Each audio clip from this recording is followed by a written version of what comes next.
voice. And then Friday, it's Joe Birch, who I happen to know has been scoping out the friendly competition at just about every single one of these things this year. So he's going to bring his A game. I can feel it. If y'all know that, if you were here earlier today, you heard that this is the 25th year that our friend Micah, since he first preached at Lenten Preaching Series, we had the great idea that we could invite some of his best friends that they call themselves the Mystic to just come and do what they do in Calvary to celebrate him a little bit. What better than to have somebody throw his own birthday party, right? Several of these folks have preached here before, but it's the first time that this group, as the Mystic, which I hope some of y'all know about. If you don't know about it, you will tonight, and then you'll go to Crosstown next time they're up and running. So, welcome. Y'all do what you do. Scott, you're going to take it from here, I think. I will. So, welcome to Mystic on the Road. So I'm Scott Morris with Church Health. I'm joined here with, this is hard to do, Rabbi Micah Greenstein, who you all know, Reverend Joshua Narcisse, who preached here 2 years ago. Joshua's Sunday gig is with Idlewild, and the rest of the time he's with me at Church Health. And then Reverend Lillian Lammers, who is pastor at just across the street at First Presbyterian. Mm-hmm. Now, we are joined music-wise with the world's greatest, tonight, flautist, normally saxophone, Kirk Whalum, Dr. Ashley Davis on the keyboard, and Karen Brown, who you'll come to believe has the voice of an angel. Let's hear for the musicians. Yeah.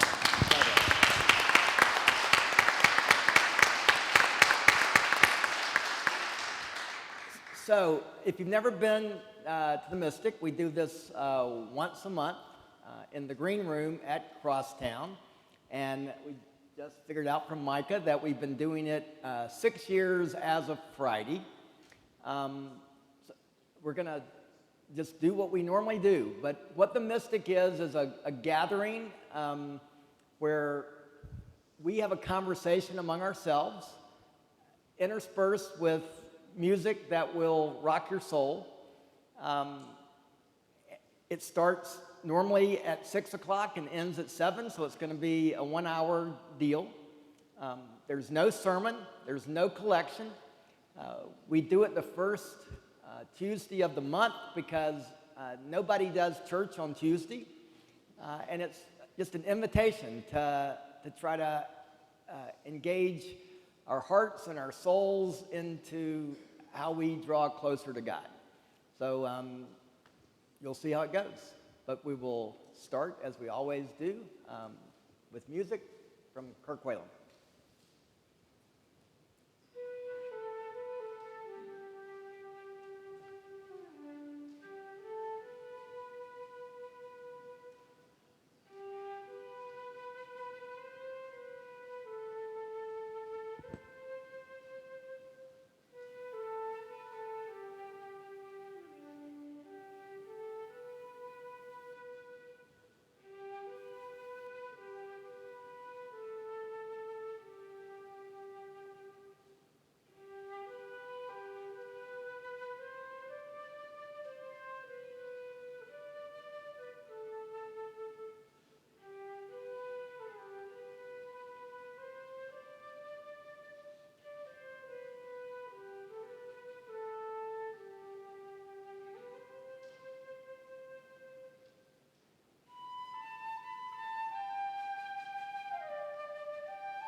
So what is the Mystic?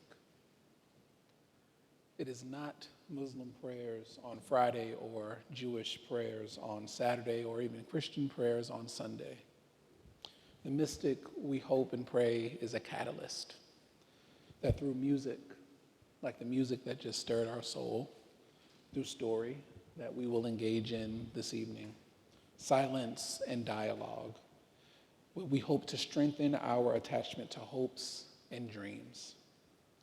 In the mystic, diversity in all of its forms is a prerequisite for all creativity, which is why normally we're at Crosstown Concourse, but Calvary will do for tonight. In the mystic, our world is far better served by our differing beliefs than they ever could if limited to rigid uniformity. And even if this time doesn't rock your gypsy soul, as the lyrics to the song we're about to hear says, the goal of the mystic is not to feel better, but to get better at feeling. So let us listen to John Kilzer and go into the mystic.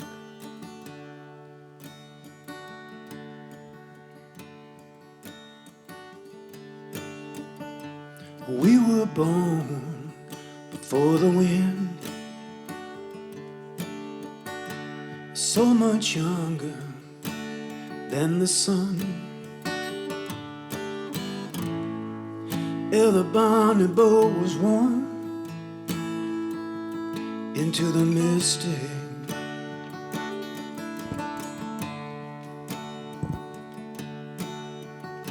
A heart now hear the sailors cry,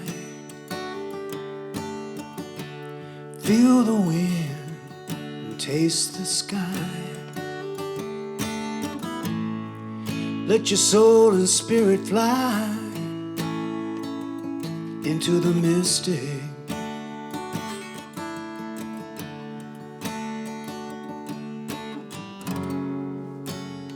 And when that foghorn blows, I will be coming home.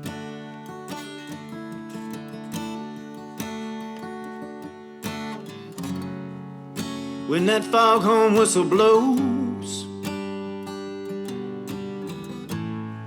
I wanna hear it, I don't wanna fear it. I wanna rock your gypsy soul, just like days of old. And magnificently we will flow into the mystic.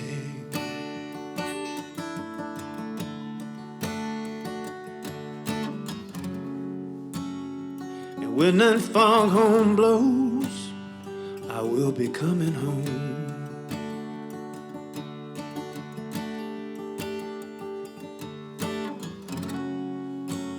When that foghorn whistle blows,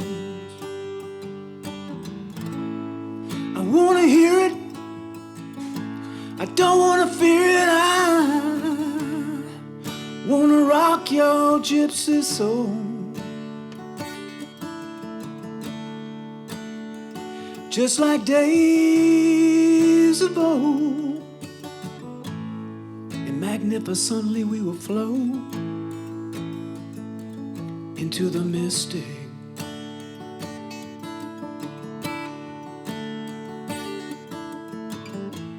And magnificently we will flow into the mystic.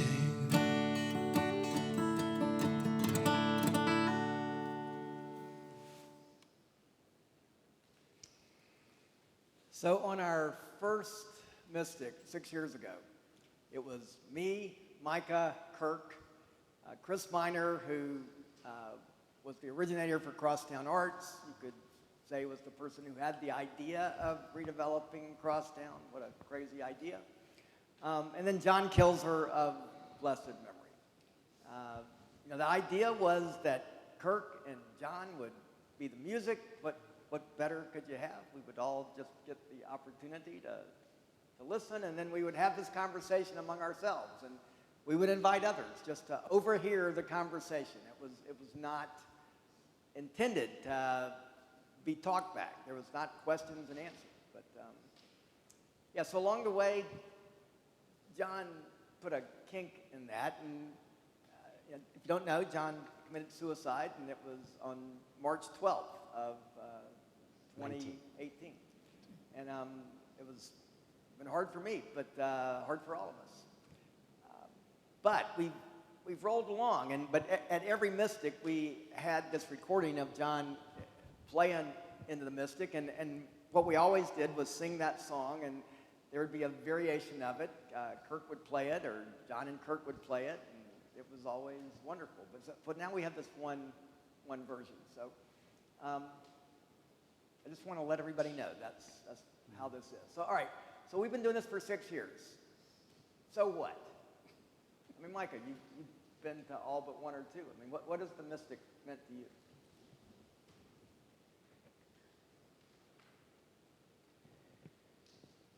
It's not so much what the Mystic has meant to me, but it's it's meant to those who've been there and shared with me that you can have an experience that's spiritual because of our differences, not in spite of them. It's, take this the right way, better than church or synagogue sometimes, because it's not about theology.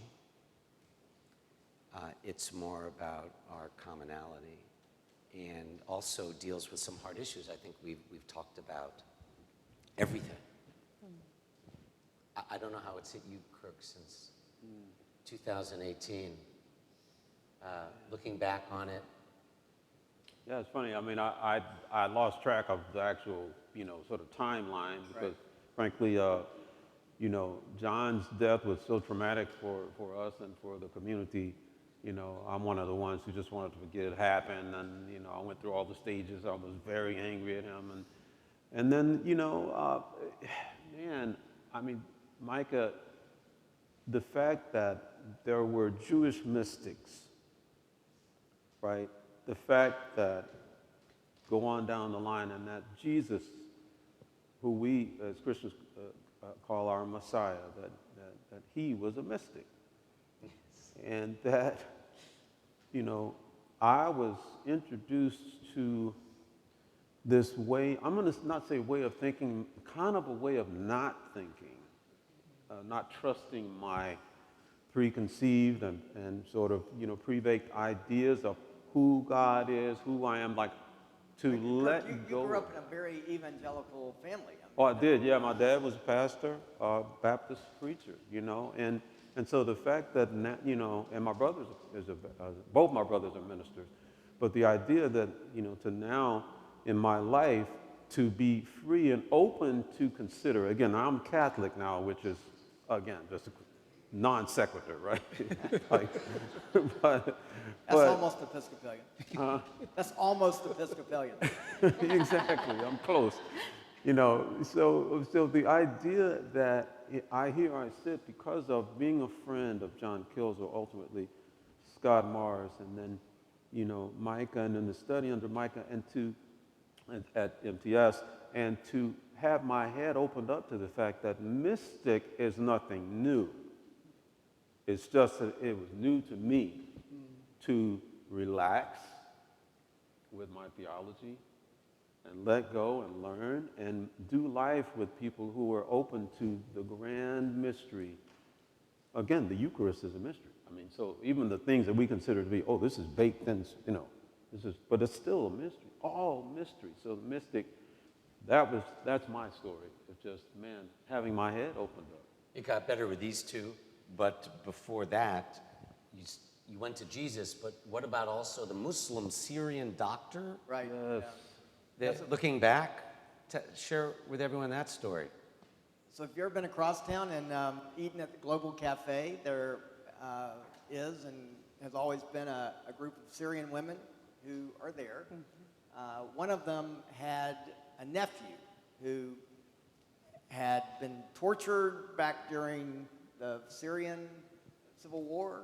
That seems like ages ago, right? But he had literally been kept in solitary confinement in a place where he couldn't sit down. He was a medical student. And then they took him, and then just as quickly they let him go. And he found his way to America, but, if you don't go to medical school in America, you could have won the Nobel Prize, but you're considered to be an idiot. So trying to get him into a residency was just so incredibly difficult, but I've never met anybody with such an open spirit. But he came and shared his story with us that night, and then the beauty part is that we were able to work with him, and he ended up doing a residency down in Mississippi, and he's now a doctor in Mississippi. It's a fantastic story. But What has it meant to y'all? I'm talking Lillian and Joshua because you. well, here, came so right- Joshua, you got thrust into this, and that Oh, you yeah. come from New York, and you start working at Church Health, and you're 26 years old, and we go. We make a lot of jokes we about want you Joshua to- being from New York. And then you reminded me when I got here, I was 26 years old. I didn't just crested 30. And we wanted Been a to be part while. of this. So, Well, it was, to sum it all up, it's all Sonia's fault, right? Because Sonia Walker was a part of this panel, and I was quite literally at a meeting offsite at Church Health, and she leaned over to me afterwards and said, so what are you doing after this? Well, no, I got a couple of meetings back at Church Health, and she said, no, you're going to this meeting with me, and pulled me by the wrist, literally, and we ended up back at Church Health where there was a planning meeting. She said, I think he needs to be here in this conversation because it was about generations, the different experiences of generations in America. And that was in March of 2020, our last in-person Mystic for about 9 months, I think, before we came back in 2021 and started recording. I'll say briefly, when the only thing I had heard about the Mystic was folks who worked at churches who said, this is the closest thing to church for me, right? Where I don't have to work, I don't have to lead, I don't have to be anything to anyone, I just get to come and be filled. And I did not get what they meant by that until I started participating in this group and just there's a way in which this space keeps bumping you up against the mystery, bumping you up against that deeper meaning, and makes those connections for you, that deeper revelation that you might not ever make for yourself. And so I'm grateful for what the Mystic has meant, and that y'all have kept letting this young dude hang around with y'all and have conversation. and Lillian, we invited you in during the pandemic. So, So I moved to Memphis about 5.5 years ago, and the first year and a half I lived here, I kept my job in Nashville, so I didn't have a lot of friends for the first year and a half I lived here. And then I got hired at First Congo as an associate, and I said, I need to make some friends, and it was the middle of the pandemic, so trying to make friends was hard. One of the people I was given the assignment of meeting was Rabbi Greenstein, and so we met for coffee. It was still, I think we were wearing masks still, I'm pretty sure. While drinking coffee. While drinking coffee, right, yes. And you came away from that meeting and somehow put some bug in Joshua's ear and said, you need to call her. And Well, first off, he ran into the green room during one of our recordings and was like, she needs to be on the panel. Somebody make it happen, and the rest is history. Well, and it has been the biggest gift. Moving from Nashville, I'd been there for 12 years, and I worked at a divinity school, so I feel like I knew every religious person in town, and this has been the biggest gift to me, to just give me another community of faithful folks, faith leaders, and when I think about the Mystic, there was a book I read in seminary called Inclusion, Making Room for Grace. I think the author's last name was Law. It is not a remarkable book. It's not a book that people walk around quoting in the world. But there was one piece in this book that has stuck with me that talks about the face of God as a three-dimensional face. And the only way that you're going to get glimpses of other angles of the face of God is by leaning into other people and other faith traditions and other understandings of God. And that's truly what I experience the Mystic to be. Like, I can either spend my whole life trying to get the sharpest definition on my one angle, or I can step back and lean in to the other folks to help me fill in more of that three-dimensional face.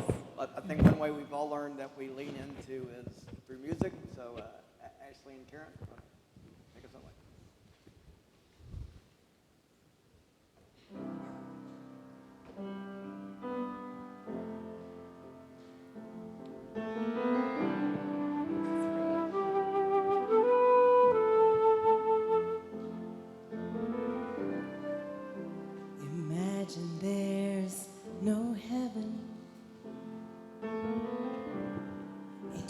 See if you try. No hell below us, above us only sky. Imagine all the people living life for today. Imagine there's no countries. It isn't hard to do. Nothing to kill or die for. And no religion too. Imagine all the people living life in peace. You may say that I'm a dreamer, but I'm not the only one. I hope someday you will join us, and the world will be as one.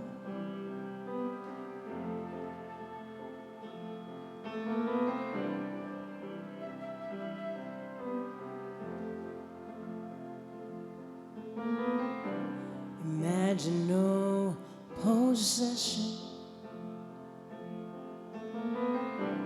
I wonder if you can. No need for greed or hunger.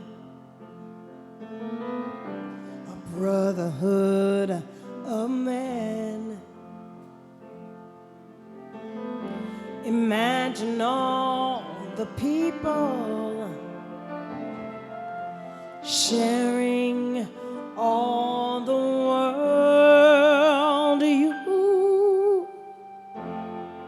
You may say that I'm a dreamer, but I'm not the only one. I hope someday you will join us, and the world will live as one.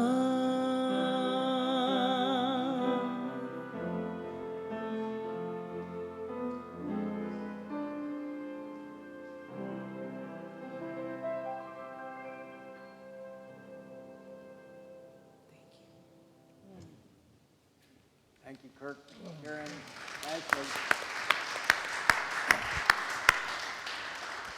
So after hearing that, Micah wasn't able to be here today at noon, but I heard you talked about Gaza. So what, in light of what she just sang, I mean, where do we go next? I really talked about moral clarity and divine commonality. I talked about the Israel-Hamas war in parts, but there were 3 moral myths that I shattered. But I have to share, though, that this spot is where I shed my last tear of gratitude quietly when our true friend and the magnificent leader, spiritual leader of this church, Scott Walters, gave me a Star of David. I want to share, I sent a thank you note to Scott that I want to read because it dovetails with the mystic. Everything I needed to know about great preaching, I learned from my predecessors and colleagues at Calvary Episcopal Church Lenten Preaching Series. I want to explain that. I met Calvin Butts and Otis Moss and Barbara Brown Taylor, and who I know is just here, but Dan Matthews. Don Cross and Marcus Borg, I was sitting in these pews in awe, and I learned more than seminary. Just as I used to play the saxophone till I heard Kirk Whalum. And you listen to Karen and Ashley, and these anniversaries, modesty aside, they're not about celebration. They're about gratitude to me. And that's why I said thank you, Scott, for this beautiful Star of David gift commissioned by local artists. Is it Greeley? In honor of 25 years, I was so moved. And so it's not about my sermon today, it's about I am a better rabbi because of the ministers and priests on this pulpit I've witnessed. And I appreciate music more in Memphis than I did living in LA and New York and Florida, because you play from the soul. So I'm not deflecting the question. People can listen to the sermon and do what they want with it. So Kirk, this whole issue of music being part of the sermon, how do you see that? Wow. Well, so I am crazy enough to believe that, because I speak French and I speak Spanish, and I love language, that God speaks the language of music. That, as musicians, what Ashley and Karen and I are doing is trying to get as good as we can at the mechanics of this language. It's still a language. So we want to be really good at the grammar, the syntax, blah, blah, blah, blah. That's why we spend a lot of time working on it. But ultimately, if it's not speaking something important, then it's really just sound. But, I truly believe that there's something, if it's not music, it's something that's very close to music, by which God spoke to the prophets, by which God spoke to the folks who informed the way that we follow in our faith traditions and the way that we try to do life, that it was a sound, a vibration that God used to speak. The Hebrew Bible talks about God speaking in like the mountains resonating and falling, apart, So there was just this incredible. The first time I saw the movie Close Encounters of the Third Kind was when I really opened my head up to the fact of how powerful this thing is. And at that time, none of us had anything remotely called a cell phone, right? And we were just starting to have digital, phones that you, and Yes. and it was just, again, clarity. Like, of course, music is the foundation of pretty much everything that's going on, and why wouldn't it be the language that God speaks? And again, I can sit here and yap, right? If I'm in Indonesia, I was in Singapore a few months ago, and or I can play.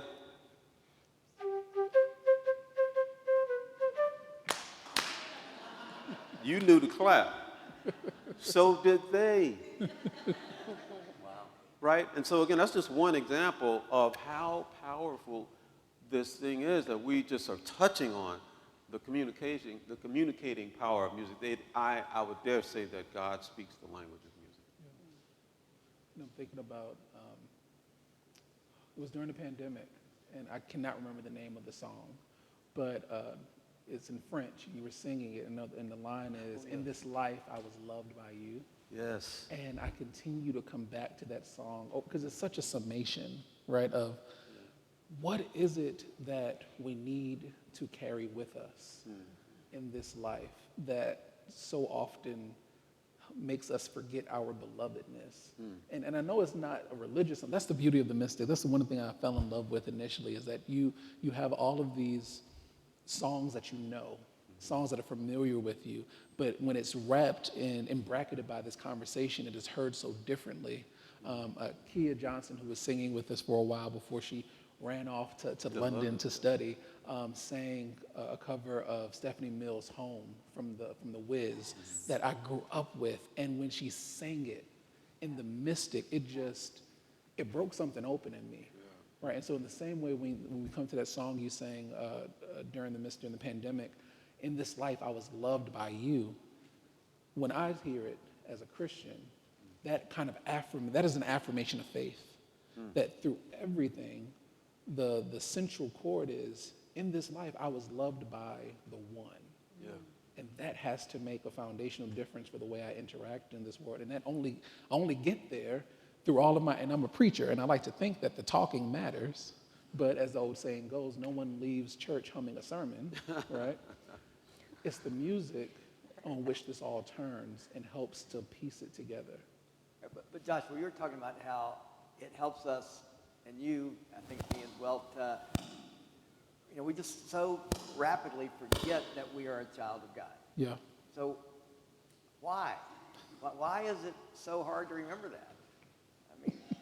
I know I have to beat myself up every day to sometimes find that way. It is so easy to get off path. Lillian, how do you deal with that? I think the world around us conditions us to measure ourselves by all these different standards, to run in all these different races, and to compare ourselves against one another all the time. We're always in competition. We're always trying to do the next thing to be better. Like that feels like so much of how the pedagogy, the informal pedagogy is imparted to us, of like, just keep going, do more, do better, and never, growing up, I'm a pastor's kid too, even growing up in a religious family, never anybody really saying, just sit and be, that infamous Paul Tillich sermon, you are accepted. Like this notion of you are enough apart from anything that you do, anything that you say, any accomplishment, like you are enough, you are loved by God. We don't do that enough. Yeah. We don't do it enough. Right, Michael, you got anything to add on that? I think one of many compliments about the two on my right, as you're not a preacher's kid, are you? In a way. In a way? Okay. Because I knew your dad, a blessed memory. Yeah. And my father was a rabbi, and people always said, how are you going to fill his shoes? At which point my hilarious father and scholar said, we wear different sizes. But I really believe that whether you're a minister, rabbi, or layperson, we all have one sermon that we live out. And life is about realizing what that sermon is. So, like, I know you, my brother, well enough. I believe your sermon is music is the breath of God. I don't know if that's it. And I think you are growing into what that is. Maybe we can all state what it is, but mine was influenced by a Methodist. Like in one of our mystic panels, you may not remember, it was back when Kilzer was alive, we got some pushback from people who had a problem with this. Because they said, you're wonderful people, but you said that truth is a many-splendored thing. And how can you be right if I'm right? How can your truth be true if Jesus is my Lord and Savior in this case, and that's true? So only in Memphis, as Scott would say, I quoted a Methodist minister, not you. It wasn't Wesley either, who said, so I live in a cul-de-sac. This was during Kilzer's time it came up. And my neighbor, I have a son and my neighbor has a son, and my neighbor's son thinks that he's the best mom in the world. But my son thinks he has the best mom in the world. How can they both be true? At which point the Methodist minister answered, I hope they're both true. So, yeah, I guess I'm still arriving at my one life sermon, but I think it's one God means one humanity, not one theology. but I'm still growing. One God means one humanity, not one theology. Amen. We're gone now. No, that, But I love the theological talk, though. It's not a diss on theology. It's just... you know, a few years ago, Mary and I spent a month in India, and I spent my whole life trying to make some sense of Hinduism, and I just couldn't get there, partly because of the words, and I couldn't pronounce anything. But then after being there, I really came to understand that Hinduism is not about any type of thinking to get it right. It is about how do you live into being connected to God. And all those different types of, skillions of gods. The point is that there is one God that manifests God's self in 1,000 different ways. And your job is to figure out what is that way that connects to you. Mm-hmm. I think that's pretty Christian, which has led me ever since to sort of think of myself as a Christu. Yeah. You know, half Christian, half Hindu, because it actually makes all the sense in the world. But, you know, I got a lot of Christian friends who would write me out of the book of life to hear me say that. I have a favorite sermon that I preach that's based on my horrible experience taking improv classes in my 30s. I was so bad at it. And there's one basic rule of improv, and it's that you always say yes and. Yes and. And while I was awful at yes and in practice in that context, I have taken that to say we have a yes and God. Amen. You know, we're walking around, especially right now, we're talking about Jesus a lot. You ask somebody, is Jesus fully human? Yes, and fully divine. Like if you read the Bible, it is an entire collection of stories in the Hebrew Bible, in the New Testament, of yes and. And so, yes, they probably do have the best mother, and the neighbor's mother is the best too. Scott, you said I got here when I was 26. Isn't that right? I'm just now 30. I've got a lot more sermons to preach. And plus, I'm long-winded, so I have no clue what my What is it now? What's your life sermon now? The first sermon is, I don't know. My second one is, I'm caught between two theologians. One is Willie Jennings, who on the first day of our class in systematic theology said the 5 most dangerous words in Christian theology is God is in control. And Kelly Brown Douglas, a Episcopal priest, who says in Stand Your Ground, and she's wrestling with what happened to Mike Brown. She says, if God is in control, then our job is to act like it. What Jennings was getting at, and what I'm wrestling with, is we use that God is in control as a pass, right, to let ourselves off the hook and to give easy answers to really complex problems. And what Kelly Brown Douglas has helped asking us to wrestle with is that God is in control is a responsibility for us. It doesn't let us off the hook, right? That reality, that responsibility has to shape the life we live. If God is in control, what does that mean for how you live, right? And it's not a pass. So I think right now, those are my sermon notes. It's not a sermon yet. It's my sermon notes. God, he's only 30. All right, Karen, Ashley.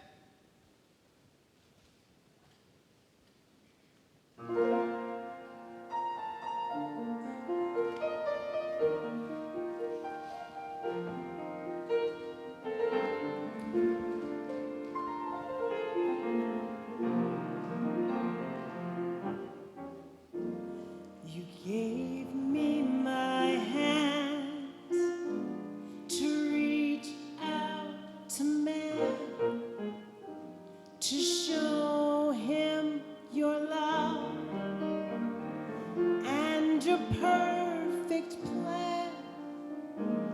You gave me my ears, I can hear your voice so clear. I can hear the cries of sinners, but can not wipe away their tears.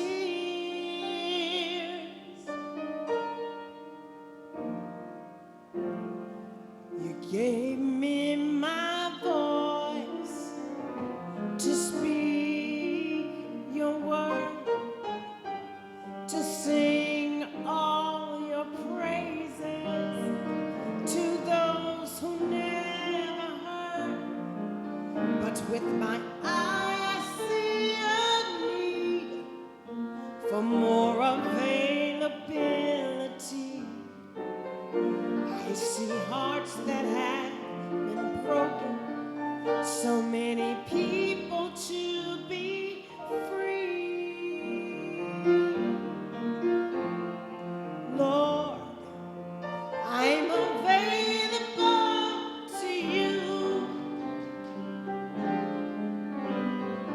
My will I give to you. I'll do what you say do. Use me, Lord, to show someone the way, then enable me to say, my storage is empty, and I am available to you.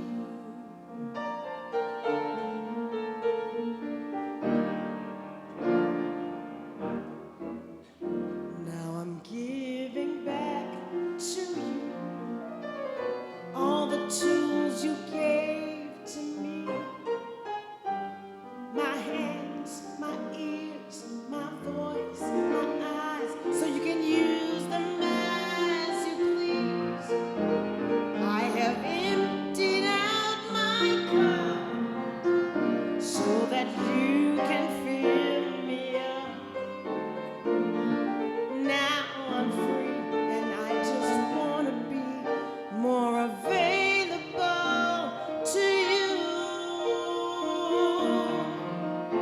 Oh Lord, I'm available to you. My will I give to you. I'll do what you say do.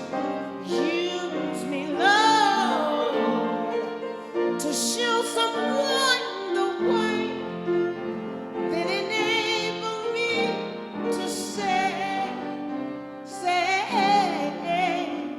my storage is empty, and I am available to you.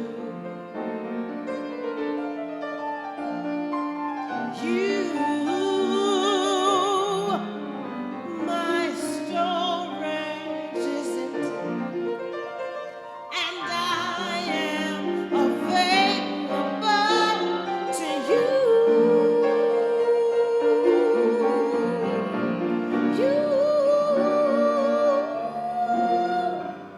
My storage is empty, and I am available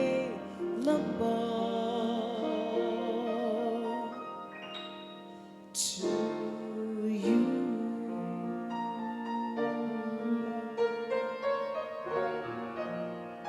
I'm available to you.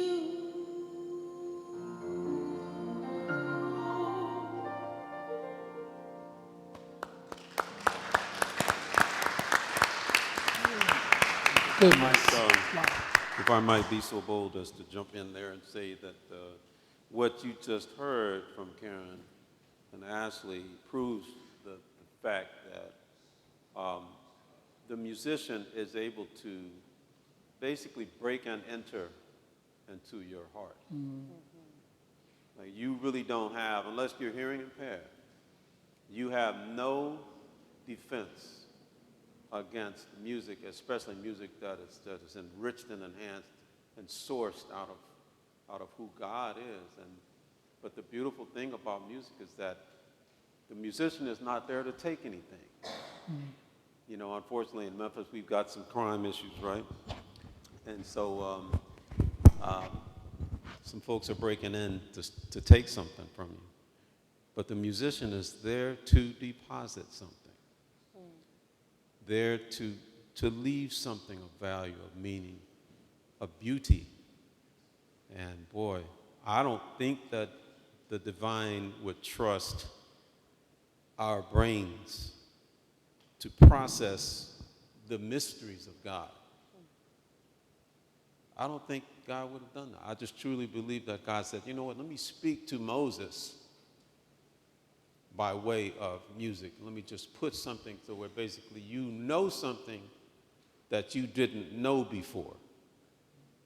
And so they say, well, God told me so and so and so and so. You're like, did he really though? Yes, but it wasn't in words. It was something that God caused me to know that I didn't know before, and I believe that is what music does. Preach, preacher. So at this point, we have a closing meditation. Lillian's going to offer it. So knowing that one of the reasons that we are gathered here today is in celebration and gratitude for 25 years of hearing your voice in this space, I chose to go with a prayer of thanksgiving as written by the incredible Howard Thurman. Today, I make my sacrament of thanksgiving. I begin with the simple things of my days: fresh air to breathe, cool water to drink, the taste of food, the protection of houses and clothes, the comforts of home. For all these, I make an act of thanksgiving this day. I bring to mind all the warmth of humankind that I have known, my mother's arms, the strength of my father, the playmates of my childhood, the wonderful stories brought to me from the lives of many who talked of days gone by when fairies and giants and all kinds of magic held sway. The tears I have shed, the tears I have seen, the excitement of laughter and the twinkle in the eye with its reminder that life is good. For all these, I make an act of thanksgiving this day. I finger one by one the messages of hope that awaited me at the crossroads, the smile of approval from those who held in their hands the reins of my security, the tightening of the grip in a simple handshake when I feared the step before me in darkness, the whisper in my heart when the temptation was fiercest, and the claims of appetite were not to be denied. The crucial word said, the simple sentence from an open page when my decision hung in the balance. For all these things, I make an act of thanksgiving this day. I pass before me the mainsprings of my heritage, the fruits of labors of countless generations who lived before me, without whom my own life would have no meaning. The seers who saw visions and dreamed dreams, the prophets who sensed a truth greater than the mind could grasp, and those whose words would only find fulfillment in the years which they would never see. The workers whose sweat has watered the trees, the leaves of which are the healing of the nations. The pilgrims who set their sails for lands beyond all horizons, whose courage made paths into new worlds and far-off places. The saviors whose blood was shed in a recklessness that only a dream could inspire and God could command. For all this, I make an act of thanksgiving this day. I linger over the meaning of my own life and the commitment to which I give the loyalty of my heart and mind, the little purposes in which I have shared my loves, my desires, my gifts, the restlessness which bottoms all I do with its stark insistence that I have never done my best, I have never dared to reach for the highest, the big hope that never quite deserts me, that I and my kind will study war no more, that love and tenderness and all the inner graces of almighty affection will cover the life of the children of God as the waters cover the sea. All these and more than mind can think and heart can feel, I make as my sacrament of thanksgiving to thee, our Father, in humbleness of mind and simplicity of heart. Amen. Amen. So before Karen and Ashley close us out, on Tuesday is when the Mystic normally is. We invite you to come and join us in the green room. We'll start at 6 and end at 7. So take us out.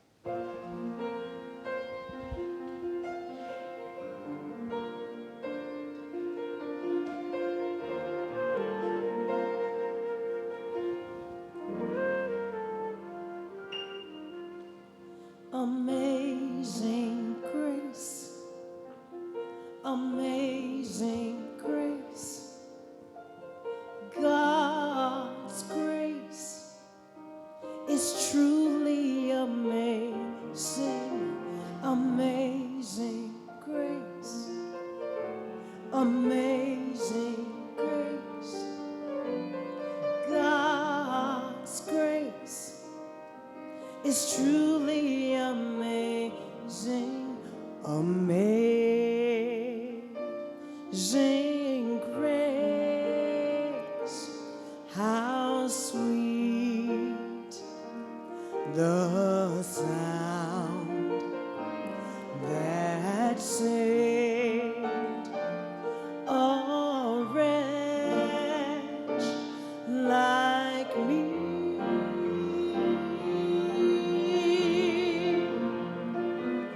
I once was lost, but now I'm found. 'Twas blind, but now I see.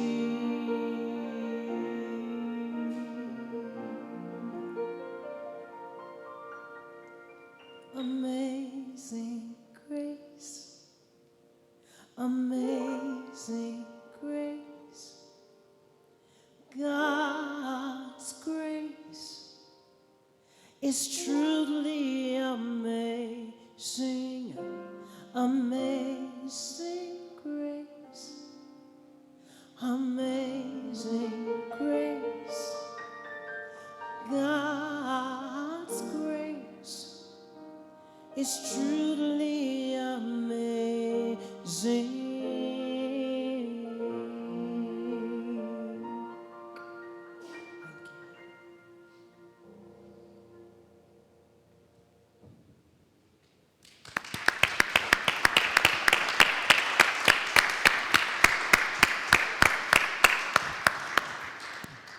Thank you for coming. Thank you.